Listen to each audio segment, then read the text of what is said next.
Here we're looking out the front of the rover, and you can see our first tracks on Mars, and this was just so amazing. So here you're seeing the actual images from the rover that we got back of this activity, which was super cool. I should mention the turret has two of our very important science instruments, Sherlock and Pixel, and it also has an engineering camera, Watson. So, yeah, Sherlock and Watson will be doing up-close sleuthing for us on Mars here. You'll see what our first drive actually did yesterday. So our plan, which executed perfectly, was to first drive 4 meters forward, that's about 13 feet, make a 150-degree turn to the left, counterclockwise, and then back up about 2.5 meters, about 8 feet.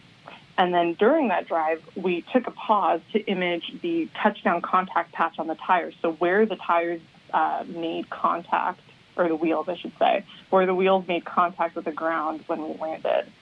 You can see the wheel tracks that we left on Mars. I don't think I've ever been happier to see wheel tracks, and I've seen a lot of them. And this is just a huge milestone for the mission and the mobility team. The landing site is now called Octavia E. Butler Landing. This image is from the Mastcam-Z camera located on the rover's mast.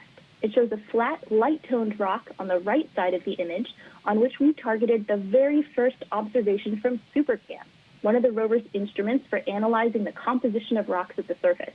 And what we can see in this image from the first high-resolution panorama from Mastcam-Z are distant deposits of the Jezero Delta in the background.